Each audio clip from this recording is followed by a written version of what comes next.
Welcome to the TTiepod, where we normally take off our ties and offer some tea. However, today's slightly different. We are at the Angolan Oil and Gas Conference 2025 in Talatona, Luanda. And I'm here with my co-host, Sir Elio. Elio. All right, so we're here at the Oil and Gas Conference, and we've taken over Economia e Mercados Conference. That's the Economy and Market Journal. And now they're the only publication that comes out in Portuguese and in English. So if you're looking to get more information about what's going on in Angola and the continent as well, why don't you get one of them? You can also reach out to them on their website, on their social media handles as well. But today we are here interviewing executives, businessmen, engineers, students on looking at, okay, the oil and gas sector. What does it mean? Especially as Angola is celebrating its 50th year anniversary. And today we are with Mr. I'm going to try and pronounce this right. Gourgel. Gourgel Neto. Gourgel Neto of Resilience. Now, Mr. Gourgel, please introduce yourself to the audience. All right, thank you very much, Kamal. Okay. I feel like I should take off my tie. Don't worry, we're going to invite you for everyone where you take off your tie. Excellent. Thank you for the opportunity to speak with this prestigious magazine, Economia e Mercado, Economy and Markets. Again, I'm Gourgel Neto, and I'm the CEO for Resilience 360. Okay. Welcome on board. Thank you very much. Okay, so as we're discussing about, before we jump onto, okay, what does 50 years mean to you?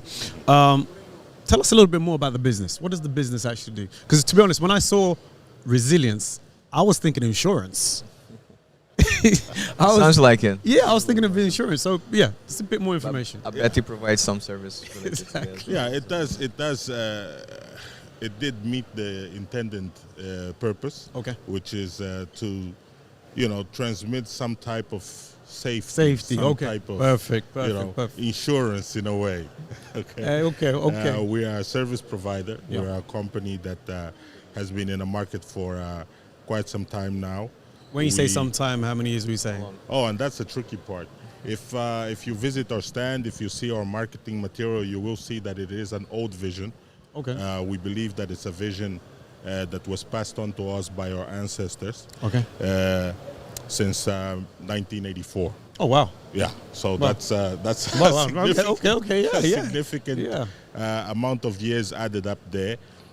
We have been providing services to the oil and gas industry mainly, because most of our founders and our managing team is our babies of the oil and gas industry itself. And we feel, of course, it is right that we share the experience that we have accumulated over the years with the oil and gas industry. So we are a proud company, part of the local content agenda. Oh, that's great. And in terms of services, we have many great services for the oil and gas industry. Okay. That includes, of course, professional training. Okay. We have a very extensive training catalog. Most of our training disciplines are centered around the areas of quality, health, safety, and environment. But we also have a specific subdivision within our training division, which is offshore training. And if I can just step in quickly, Go that ahead. training is done here locally, or you send people abroad? That is a great question. All of our training is done locally. So completely local content. Completely local content. And That's we great to hear. are actually proud to be groundbreakers in many training disciplines. That's great. That were previously conducted internationally. And now our clients can, of course, send their people to do their training here locally with us. That's great One to hear. example is snake handling and wildlife training. Okay. This is a very interesting type of training, depending if you like snakes very much. But previously, this was not offered in the local market. And we made sure that we, of course, built our team with the necessary abilities and capacity to deliver this training locally. Oh wow. No, that's great to hear. We are one of we are the only center currently providing this training in Angola. Oh wow. Wow. So do you see this kind of service provision how do you see like this service, the demand for this service grow in the next decade or next years from now? Well, there's very high demand. Of course, as you know, the industry is currently demanding more and more in terms of international quality standards. That's true. And especially around the topic of safety, right? And we have been receiving a lot of requests. I'm not sure if you managed to follow on social media. There was some time ago a python found on a platform offshore. Yeah. I do remember seeing that. A seem. python on a platform. And everyone was, how did it get there? Yeah. How would the situation be handled? In fact, one of the firefighters that was allocated to remove the snake was trained by Resilience 360. Oh, wow, that's great. Okay. That's great. So that's great. The demand is definitely there, and after that incident, we did receive a lot of phone calls as well. Mainly Good advertisement. Exactly. Mainly from the oil and gas operators, but now we also have some clientele within the mining sector. Right. They, of course, have a lot of encounters with this type of pests. Yeah, exactly. And it's also necessary for them to know how to deal with them. Okay, properly. So apart from our training division, we also have our quality health and safety consulting division. Key. Which includes providing manpower under this same discipline. We have a specialized services inspections division. That is then divided into two categories. One is the area inspections, what we do with drones, and the aquatic inspections that we do with ROVs. ROVs. So Exactly. basically, you're taking over the sky and the sea. The sky and the sea, and the air. And So to complete that inspection division, we also have a fire systems inspections, which is competently done by our team, who are duly certified locally and internationally. Internationally, okay. Yeah. Currently, we attend clients in the industry such as Angola LNG, for example. All of the refineries serviced by us on an annual basis, and many other, of course, significant companies in the market. No, that's great to hear. Yes. Yes. I also have another question before we round up. In terms of we're talking about local companies, local contacts. How do you see the Angolan institutions, the regulators, supporting the local content companies? Yeah, that is an excellent question.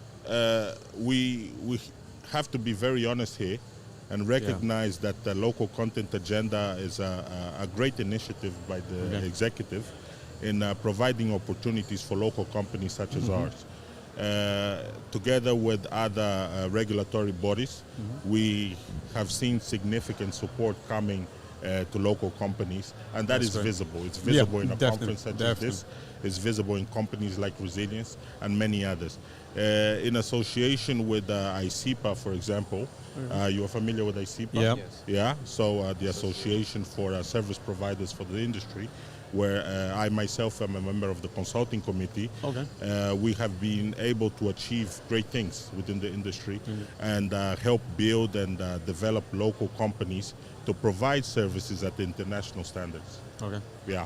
No, that's great, because as we know, within the oil sector, oil and gas sector, for years, there's been more focus on bringing in skills from outside. Exactly. And now it's all about building up. You know, in the first day, the president didn't talk about, the next generation. And it's great to hear that the company provides that training in country, that people are not too worried about, I need visa, I need a bit more money, I need Forex in order to grow out. Everything is locally based. And even for the IOCs, right? Instead of just subcontracting out from outside, exactly. You can do it internally. It's a great opportunity for national companies to be set on their platform, to be available to help support the IOCs. Exactly. So now looking forward, right? We've done 50 years. Where do you see things head in the next 5, 10, or even the next 50 years, if possible, to imagine? Of course, I think it's clear right now for the world, in fact, that Africa has awoken. Has awoken in many terms, and this is one of those terms. In terms of business, in terms of oil and gas, we have achieved a lot. We have great discoveries that have been recently made in Namibia, for example. Exactly. And there, of course, we will also be You're able to reach out there as well. there. Why not? Share Why not? The experience that we have achieved over these past 50 years with our people in Namibia. And just to say that Resilience is already present in Namibia as well. No, that's great. That's great to hear. So definitely we see great things for this continent over the next 50 years, specifically in the oil and gas sector, but also in other sectors as well. Yeah. No, that's growth is definitely anticipated, and we will give our contribution for that to happen. Most certainly. So we definitely look forward to bringing you back on one of these days. Oh, please do. It's always a pleasure to talk to you, gentlemen. No problem. And so when I say bring you back on, we're going to bring you to TTiepod where we actually do take off our ties. Oh, yes. And if you're inclined to some tea, we will give you some tea. Yes. I love teas. Okay. And I hate suits and ties. Perfect.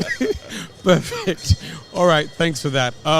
Thanks to the audience that's watching this.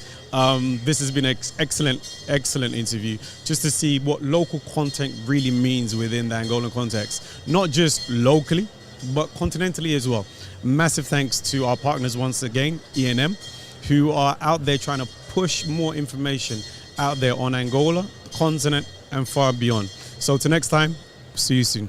Thanks.